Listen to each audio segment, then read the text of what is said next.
야고보서 4장 1절부터 3절까지의 말씀입니다. 같이 읽습니다. 너희 중에 싸움이 어디로부터 다툼이 어디로부터 나느냐? 너희 지체 중에서 싸우는 정욕으로부터 나는 것이 아니냐? 너희는 욕심을 내어도 얻지 못하여 살인하며 시기하여도 능히 취하지 못함으로 다투고 싸우는도다. 너희가 얻지 못함은 구하지 아니하기 때문이요 구하여도 받지 못함은 정욕으로 쓰려고 잘못 구하기 때문이라. 아멘. 이 세상의 역사는 전쟁과 분쟁의 역사라고 해도 틀린 말이 아닐 것입니다. 계속해서 지금도 나라와 나라가 전쟁을 하고 인종과 인종이 갈등을 하고 민족과 민족이 다투고 있습니다. 사회에서도 가진 자, 못 가진 자가 서로 다투고 진보와 보수가 서로 겨룹니다. 가정에서도 시어머니, 며느리 갈등이 있고 남편과 아내 사이에 문제가 있습니다. 부모, 자식 간에도 문제가 있고요. 형제와 형제가 서로 싸웁니다. 교단 안에서도 서로 싸움이 있고 교권 싸움이 있고 주도권 싸움도 합니다.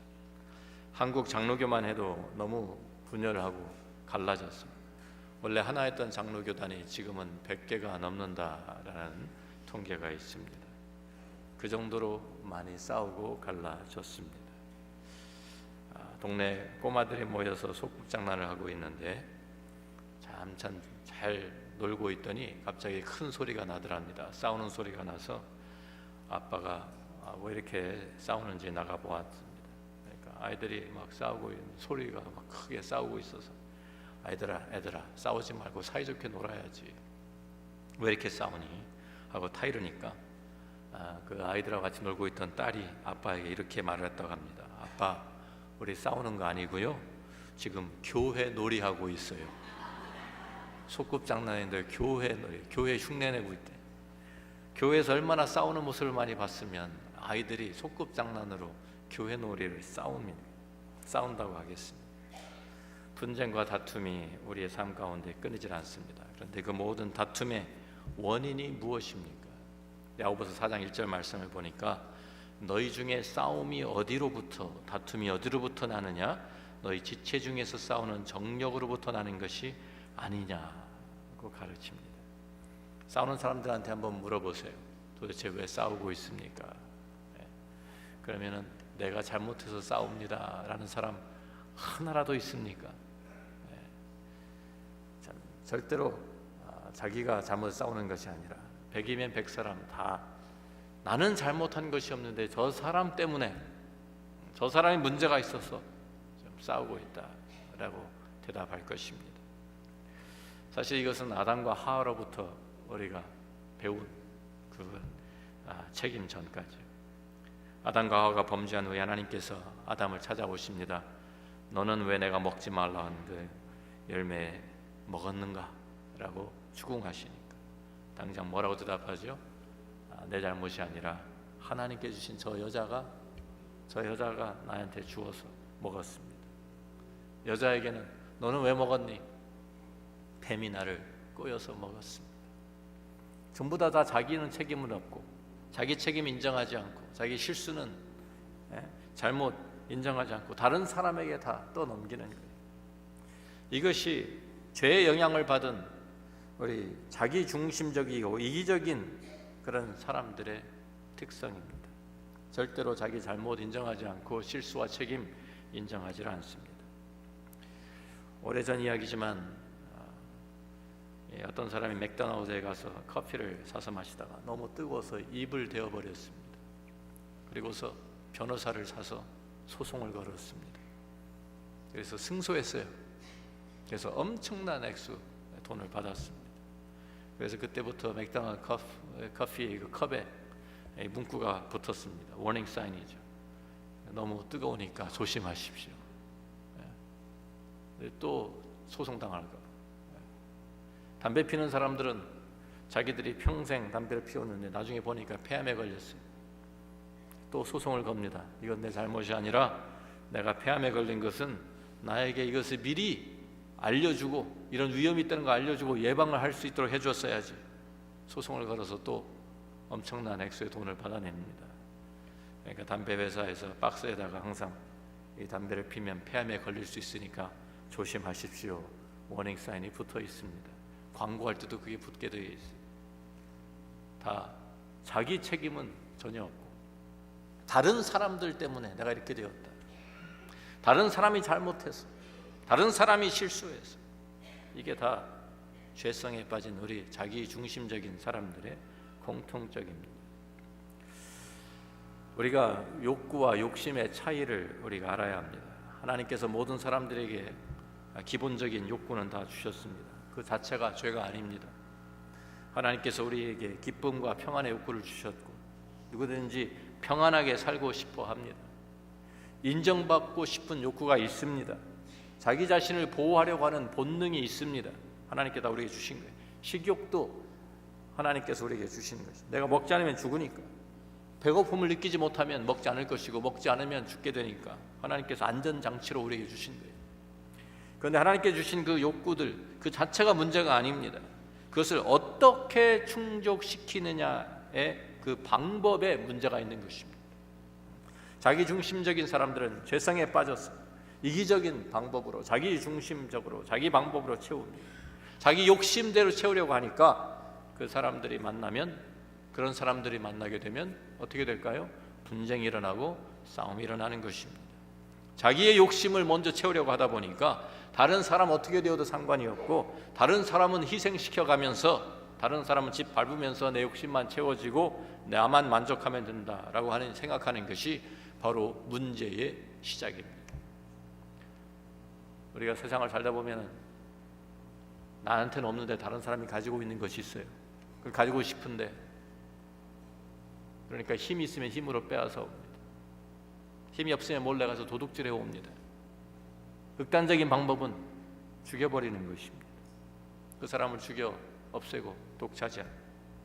그래서 야고보서 4장 2절에 너희는 욕심을 내어도 얻지 못하여 살인하며 시기하여도 능히 취하지 못함으로 다투고 싸우는도다 그랬습니다. 우리가 잘 아는 창세기 4장에 가인과 아벨의 이야기가 나옵니다. 가인은 농사하는 사람이고 아벨은 양을 치는 사람이었습니다. 각각 때가 되어서 하나님께 제사 드릴 때가 되었는데 자기들이 가지고 있는 것을 가지고 하나님 앞에 나가 제사를 드립니다. 양을 치는 아벨은 양 새끼 중에 좀 기름진 것으로 하나님께 제사를 드립니다.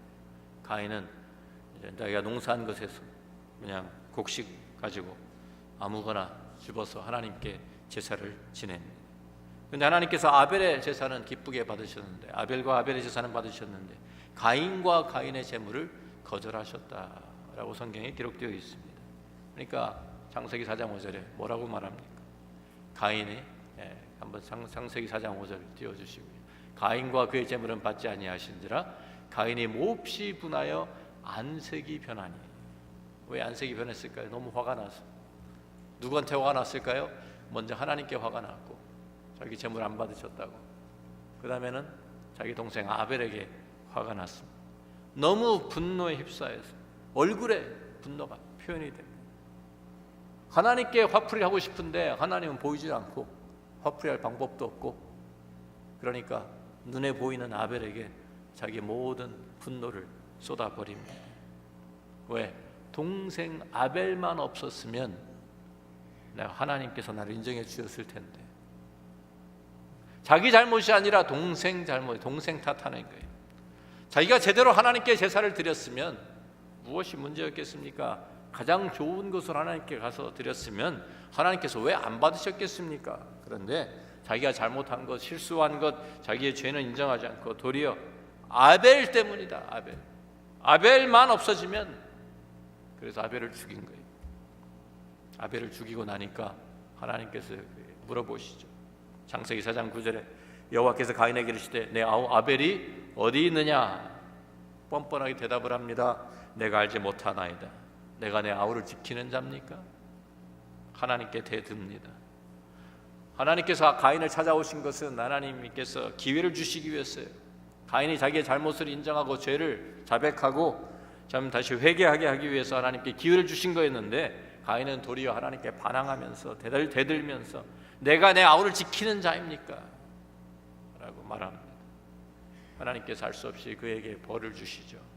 내가 이제는 땅에서도 저주를 받았다 선언을 하십니다. 그런데도 가인을 보면 13절에 계속해서 자기 생각, 자기 중심적인 거기에서 헤어나오질 못합니다. 4장 13절 14절 말씀 보면 가인이 여호와께 아뢰되 내 죄벌이 지기가 너무 무거우니이다. 자기가 지은 죄보다 하나님께 자기 주신 형벌이 너무 과중하다는 것이. 주께서 오늘 이 지면에서 나를 쫓아내시온즉 내가 주의 낯을 배웁지 못하리니 내가 땅에서 피하며 유리하는 자가 될지라 무릇 나를 만나는 자마다 나를 죽이겠나이다. 제일 먼 걱정이 자기 걱정만 하고 있어요. 자기 중심적이니까. 다른 사람 나를 만나면 나를 죽일 거 아닙니까? 자기 잘못한 거 뉘우치고 회개하는 것이 아니라 자기 잘못, 죄 인정하지도 않고 오직 자기 자신에게만 붙잡혀 있는 가인의 모습을 보게 됩니다. 이러한 자기 중심적 이기적인 욕심, 성경에서는 이것을 본문에서는 정욕이라고 말씀하고 있죠. 죄성입니다. 우리 안에 도사리고 있는 죄성. 우리 모두에게 이것이 잠재하고 있습니다. 우리 안에 있습니다. 다시 말하면 우리가 다 가인과 같은 잠재력을 가지고 있는 사람입니다. 가인과 같은 사람이 될 수 있는 사람들이에요. 나의 만족을 위해서, 내가 잘되기 위해서는 다른 사람들을 얼마든지 죽이고 희생시킬 수 있는 그러한 잠재력을 우리들이 다 가지고 있다는 것입니다. 우리가 예수 그리스도를 믿고 거듭나도 마찬가지입니다. 예수 그리스도 안에서 우리가 새로운 피조물이 되었는데도 불구하고, 우리가 중생하고 거듭난데도 불구하고 우리 안에는 아직도 옛사람, 이 육신, 이 죄성이 우리에게 남아 있습니다. 야고보서 4장 1절에 너희 중에 다툼이 어디로부터 나느냐? 너희 지체 중에서 싸우는 정욕으로부터 나는 것이 아니냐? 우리 지체, 우리 안에 있다는 것입니다. 우리의 삶 속에 자리 잡고 있다는 것입니다. 사도 바울이 로마서 7장에 바로 이러한 자기의 상태를 고백을 하고 있습니다. 로마 7장 18절부터 24절에 있는 말씀, 우리가 좀 길지만 다 같이 읽어봅니다. 내 속 곧 내 육신에 선한 것이 거하지 아니하는 줄을 아노니 원함은 내게 있으나 선을 행하는 것은 없노라. 내가 원하는 바 선은 행하지 아니하고 도리어 원하지 아니하는 바 악을 행하는도다. 만일 내가 원하지 아니하는 그것을 하면 이를 행하는 자는 내가 아니요 내 속에 거하는 죄니라. 그러므로 내가 한 법을 깨달았노니 그 선을 행하기 원하는 나에게 악이 함께 있는 것이로다. 내 속사람으로는 하나님의 법을 즐거워하되 내 지체 속에서 한 다른 법이 내 마음의 법과 싸워 내 지체 속에 있는 죄의 법으로 나를 사로잡는 것을 보는도다. 오호라, 나는 곤고한 사람이로다. 이 사망의 몸에서 누가 나를 건져내랴. 그렇습니다. 거듭난 나는 하나님의 법을 사랑하고 하나님의 법을 따르고 싶은데 내 안에 또 다른 죄의 법이 아직도 남아있어서 이 죄성이 나를 사로잡아 오는구나. 내가 하고 싶은 대로 하지 못하게 하고 엉뚱한 짓을 하게 하는구나. 그러면서 나는 너무나도 곤고한 사람이라고 탄식하는, 이것이 사도 바울의 모습이 아니라 우리 모두의 모습인 것입니다. 갈라디아서 5장 17절 말씀도 보면 같이 읽어봅니다. 육체의 소욕은 성령을 거스르고 육체를 거스르나니 이 둘이 서로 대적함으로 너희가 원하는 것을 하지 못하게 하려 하며. 우리 안에 두 가지 소욕이 있는 것입니다. 네? 우리 육체의 소욕, 죄성이 우리에게 남아있고, 또한 성령, 새 생명으로 주신 그 성령에 속한 소욕이 있습니다. 근데 이 둘이 우리 안에서 계속 대적하고 있는 거예요. 그래서 우리는 갈등하는 것이죠. 우리가 크리스천이 되면 우리 모두가 경험하는 영적인 갈등입니다. 아직도 우리 안에 이기적이고 자기중심적인 욕심이 남아있기 때문에 성령의 뜻에 따라 살고 싶고 하나님의 말씀에 순종하고 싶은데도 불구하고 그 안에서 우리들이 어떤 때는 이기적으로 내중심적으로 살아가는 우리의 모습 때문에 우리가 괴로워하고 갈등합니다. 이런 참 그 죄성이 아직도 나한테 남아있다. 이것을 먼저 인정하는 것이 중요한 거예요. 우리들이 부부싸움 하면서 우리 자꾸만 또 다른 사람들과 다투면서 교회 안에서 분쟁하면서 다른 사람들 잘못했다, 다른 사람이 잘 틀렸다, 그래, 부부싸움에서도 맨날 그러잖아요. 다 남편들은 하늘 같은 남편한테 감히 대든다고 소리치고, 이런 부인들은 뭐라고 합니까? 당신이 도대체 나한테 해준 게 뭔데? 그러고 싸웁니다.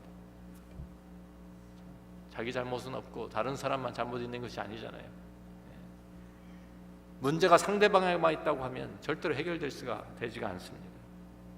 다른 사람에도 물론 문제가 있습니다. 그런데 문제를 해결하기 위해서는 내 안에 있는 문제를 먼저 들여다봐야 합니다. 내 안에 있는 문제가 먼저 급선무예요. 우리가 손뼉을 치려면 두 손이 이렇게 마주쳐야 되죠. 그래야 마주치면 충돌하면서 소리가 납니다. 근데 오른손이 치려고 하는데 왼손이 싹 피했어. 그럼 소리가 납니까 안 납니까? 안 나잖아요. 큰 소리가 나는 것은, 싸움이 일어나는 것은 한 사람이 치면 다른 사람이 맞받아치니까 문제가 생기는 거예요. 충돌하는 거예요. 서로 자기중심적으로 내 말 좀 먼저 들어보라고 자기 주장하면서, 그러니까 서로 너도 너가 그랬어? 나도 한번 그래. 나도 복수해야지. 맞받아치니까 문제가 생기는 거예요. 우리들이 사실은 내 안에 이기심, 내 안에 내 중심적인 삶의 태도, 이것이 싸움의 시작이라는 것을 우리가 인식해야 합니다. 인지해야 합니다. 내 안에 나를 대항하는 나의 적군이 내 안에 숨어 있다는 것을 인정해야 합니다. 바다 건너 있는 것이 아니라 밖에 있는 것이 아니라 내 안에 있습니다. 내 안에 이 정욕이, 욕심이 우리 안에서 일어나기 시작하면, 그것이 나의 삶을 다스리기 시작하면 우리 안에 다툼과 우리의 분쟁이 끊이질 않습니다. 왜냐하면 내 욕심을 채우기 시작하면 그것은 끝이 없습니다. 욕심은 마약과 같은 거예요. 저는 마약 사용해 보진 않았지만 다른 사람들의 이야기를 들어보고 의사들의 소견을 들어보면 마약을 사용하면 기분이 좋아진대요. 조금. 그런데 약 기운이 떨어지면 어떻게 됩니까? 더 깊은 디프레션에 빠집니다. 우리가 마약을 그래 진통제로 사용하지만 그것을 진통제가 약 기운이 닿으면 더 아프잖아요. 더 심한 고통이 찾아오는. 그러니까 그것을 더 좀 다시 그것을 또 좀 감추기 위해서, 그것에서 우리가 벗어나기 위해서 양을 늘리는 거예요. 양을 더 많이 하다 보니까 중독이 되는 거예요. 중독이 되면 그때부터는 없으면 못 사니까 완전히 폐인이 되어버립니다. 자기 삶을 송두리째 망가뜨리고 다른 사람들에게도 피해를 줍니다. 중독에는 만족이라는 게 없어요. 중독은 만족이 없습니다. 끝이 없습니다. 우리 정욕, 우리 욕심도 마찬가지입니다. 우리 욕심을 채우면 만족하는 것이 아니라 더 욕심이 커져요. 더 큰 것을 원해요. 만족을 느끼지 못합니다. 어떤 사람이 나 저런 집에 한번 살아보고 싶다. 그 집에 들어가서 이제 집을 돈을 모아서 살잖아요. 1년도 안 돼서 아유, 이 집에 문제가 왜 이렇게 많아? 다른 집 또 찾아봐야 되겠다. 이렇게 되는 게 사람이에요. 저 차를 한번 타보면 내가 평생 소원이 없겠다. 그 차를 샀어요. 드디어 소원이 이루어졌나요? 3개월 정도 타면 아유, 저 차가, 다른 차가 더 좋아 보이는 거예요. 다른 차가. 제가 경험해봐서 알아요. 새 차를 처음으로 제가 새 차를 하나 샀는데, 제 평생에 처음으로 새 차를 사가지고 이야 신난다. 3개월에서 새 차 냄새가 싹 가실 때쯤 되니까 옵션이 좀 더 붙은 거 살 걸. 저 차가 더 좋다는데 리뷰도 잘 나왔. 이런 생각이 들더라고요. 만족이 없어요. 내 욕심은 끝이 없습니다. 오직 진정한 만족은 누가 주십니까? 하나님만이 주실 수 있는 것입니다. 하나님께서 우리에게 진정한 만족을 주시고 하나님께서 우리의 모든 필요를 채워주시는 것을 우리가 믿어야 하는 것입니다. 제일 먼저 해야 될 일이, 그래서 우리 안에 있는 욕심, 이 정욕, 우리의 죄성, 우리가 먼저 다스려야 합니다. 어떻게 다스립니까? 우리 누가복음 9장 23절 같이 읽어봅니다. 또 무리에게 이르시되 아무든지 나를 따라오려거든 자기를 부인하고 날마다 제 십자가를 지고 나를 따를 것이니라. 지난 고난주간에 우리가 많이 묵상한 말씀입니다. 십자가를 지는 것, 자기를 부인하는 것. 십자가가 무엇입니까? 자기를 죽이는 형틀입니다. 심판하는 형틀입니다. 내 정욕과 내 욕심을 십자가에 못 박으라는 것입니다. 십자가에 못 박히면 꼼짝하지 못하게 그 세력의 힘을 못 쓰게 만드는 거예요. 하나님의 능력으로, 성령의 은혜로 우리 안에서 일어나는 이기적인 욕심, 정욕, 자기중심적인 모든 것들, 예수 그리스도 앞에서 우리가 십자가 앞에 내놓고 십자가에 못 박아야 하는 것입니다. 그게 십자가를 지고 가는 거예요. 이제는 내 욕심에 끌려서 사는 것이 아니라 하나님의 영광을 위해서 하나님의 뜻대로 살아가는 것이 바로 우리 크리스천들의 삶인 것입니다. 갈라디아서 5장 24절 말씀 같이 읽습니다. 그리스도 예수의 사람들은 육체와 함께 그 정욕과 탐심을 십자가에 못 박았느니라. 십자가에 못 박았느니라. 더 이상 우리는 육체를 따라, 죄성을 따라 사는 사람들이 아니에요. 우리 안에 죄성이 아직도 존재하지만 그 욕심이 우리 안에서 일어날 때마다 그것을 하나님의 능력으로 십자가에 못 박아버리는 것입니다. 예수 그리스도의 제자가 되기 위해서 우리가 먼저 십자가를 져야 돼요. 내 자신을 부인하고 내 자아를 십자가에 못 박아버리고 이제는 예수 그리스도의 뜻을 품고 순종하면서 살아가는 것입니다. 세상 사람들은 자기 욕심들을 채우기 위해서 수단 방법을 가리지 않고 그렇게 사는 사람들 서로 좀 피해 입히면서 집 밟으면서 살아갑니다. 자, 우리가 그 틈새에서 살아가고 있는데 그러면 내가 어떻게 살아갑니까? 나도 내 밥그릇 챙겨야죠. 나도 내 욕심 내가 채워야죠. 나는 누가 책임져줘요 도대체? 그러면 내가 모든 거 다 빼앗기고 다른 사람들이 다 내 거 빼앗아가면 나는 도대체 어떻게 살아갑니까? 이런 나는 무엇을 가지고 삽니까? 이런 질문이 생깁니까? 안 생깁니까?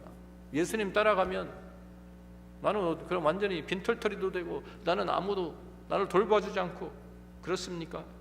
나의 모든 필요는 하나님께 나아가서 기도하고 하나님을 내가 믿음으로 의지할 때 하나님께서 나의 모든 것을 채워주시는 것입니다.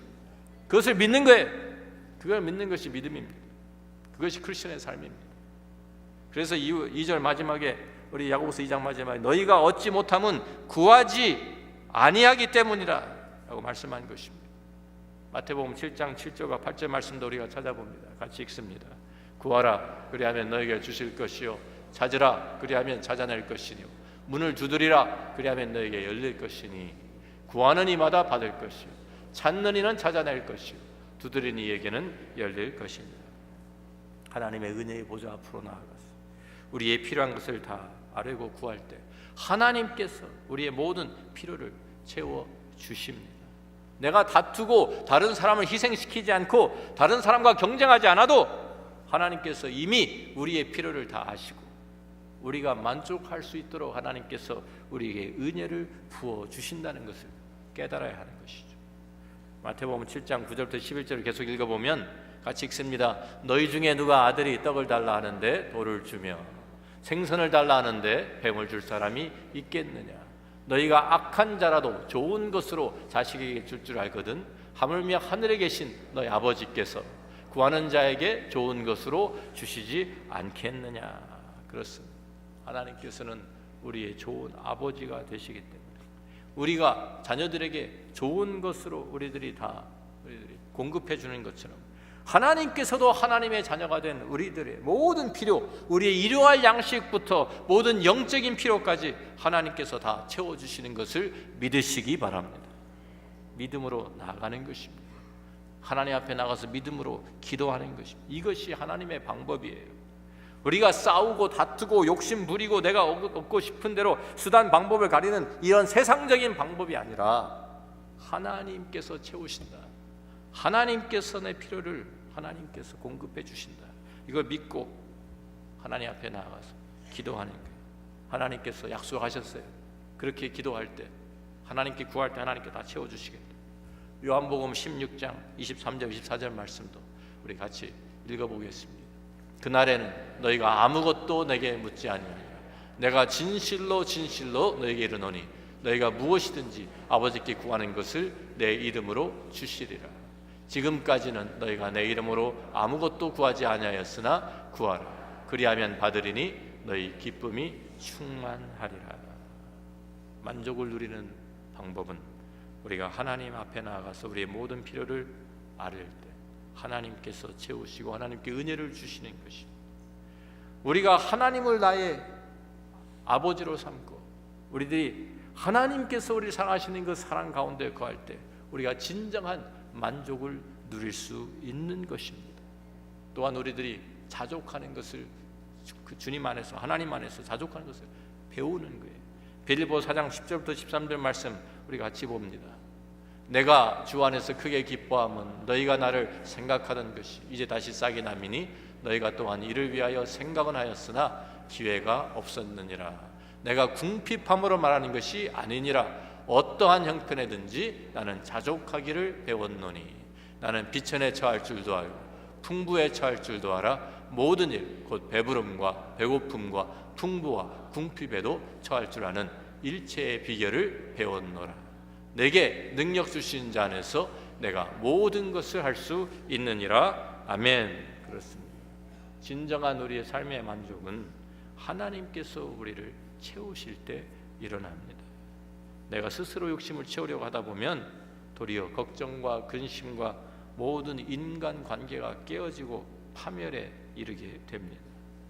우리가 예수 그리스도 앞으로 나아갈 때 우리가 하나님께서 우리에게 주시는 그 모든 평강과 기쁨과 하나님의 만족으로 우리를 채워주시는 것이, 다투고 싸우는 것이 아니라 이런 세상의 방법, 전쟁을 해서 빼앗아 오는 것이 아니라 하나님께 맡기는 거예요. 믿음으로 나아가는 거예요. 십자가의 나의 옛사람과 정욕을 십자가에 못 박아버리는 거예요. 하나님의 자비하심, 하나님의 은혜를 우리가 구할 때 하나님께서 하나님의 그 풍성함으로 여러분의 모든 것을, 모든 필요한 것을 채워주시는 것을 믿으시기를 바랍니다. 하루하루의 삶 가운데 우리가 주님과 함께 동행하면서 우리들이 진정한 만족을 누리면서 하나님께서 우리에게 주시는 그 은혜 가운데 주님을 기뻐하는 저와 여러분의 삶이 되기를 주의 이름으로 축원합니다. 기도하겠습니다.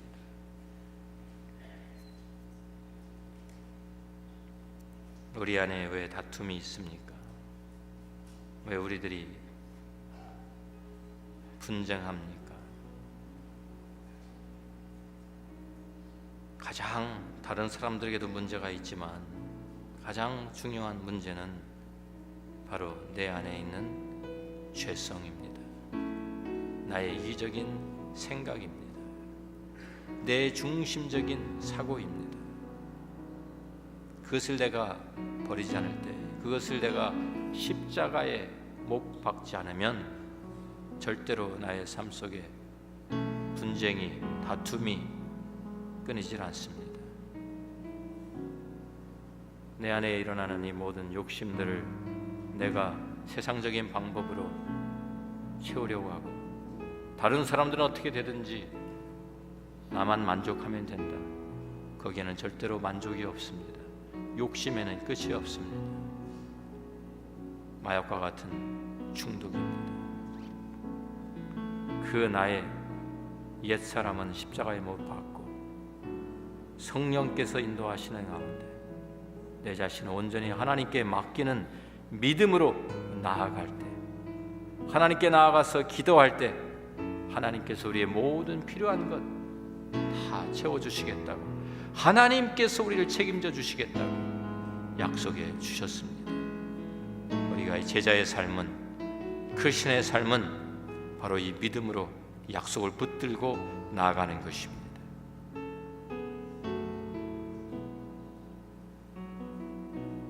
오늘 주님 앞에, 주님, 내 안에 있는 이 욕심, 내 안에 있는 이 자아, 주님 십자가의 성령의 능력으로 십자가에 못 박게 하여 주옵소서 기도하는, 그리고 이제는 주님 한 분만으로 만족하며 주님께서 주시는 것으로 내가 기뻐하며 자족하며 하나님의 은혜 가운데 평강과 기쁨을 누리는 삶을 살아가게 하옵소서 기도하는 저와 여러분이 되기를 간절히 소원합니다. 아버지 하나님 감사합니다. 오늘도 말씀을 통해서 우리의 삶을 조명하게 하시고 우리의 삶의 참 모습을 보게 하시니 감사합니다. 하나님, 우리 안에 끊임없이 일어나는 욕심, 또 우리들이 계속해서 분쟁과 다툼 속에 살아가고 있는 우리들의 모습을 우리들이 말씀을 통해서 비추어 봅니다. 하나님, 참 이제는 이 모든 것들 성령의 능력으로 하나님 저희들이 새로워지게 하시고 우리의 모든 육체의 정욕을 십자가에 못 박는, 그래서 이제는 예수 그리스도와 동행하며 주님이 주시는 것으로 만족하고 그 안에서 기쁨과 평강을 누리는 예수 그리스도의 진정한 제자들이 되게 하여 주옵소서. 예수님 귀하신 이름으로 기도합니다. 아멘. 다 함께 일어나셔서 찬송가